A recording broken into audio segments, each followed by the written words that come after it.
Okay mga kasignal, ito na po yung trabaho natin. Nag-replace tayo ng car stereo from Isuzu to Isuzu din, pero touchscreen na po ito. Dito hindi po siya touchscreen. Ayan. So pag kuha nyo dito ay wala naman ang star screen dito na kailangan nating tanggalin. So mga clipper dito po, yung mga clipper dito ang makikita natin.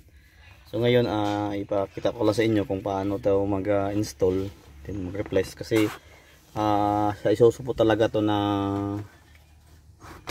nakapix, no. So yan, hindi ko na yan, wala po akong ibang ginawa dyan kundi didugtong ko lang yung dati niya na wire sa ito na wire, kasi kapareho din sila kasi isisususo talaga to.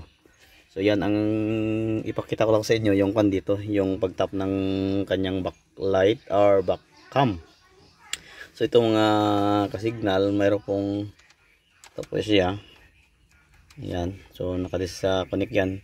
So ito galing po dito yon sa likuran natin, and then yun ito pa sa car stereo. So dito po yan, mayroon pa namang manual dito, makikita nyo sa manual. So yung ipakita ay ikuha lang dito sa inyo. Ito yung wire na color pink, no.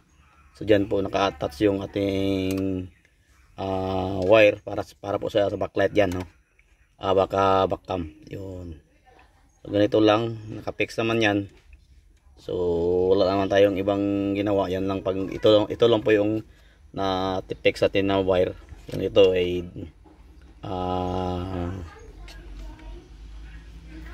tuloy diretso lang po yan. Pag pang kaya mo yung mga sakit,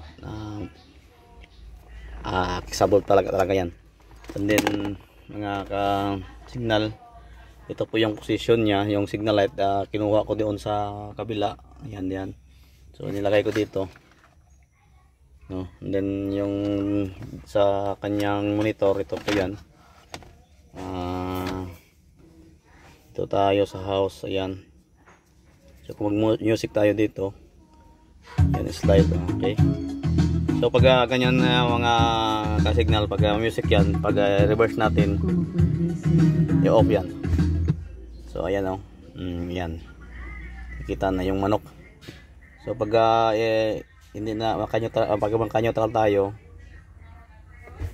ayan, automatic sounds yan. So yan lang siya ang i-share ko sa inyo. So ito sa hazard, balik na natin yan.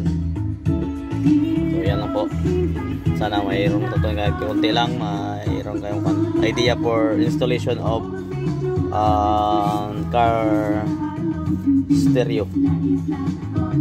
Okay.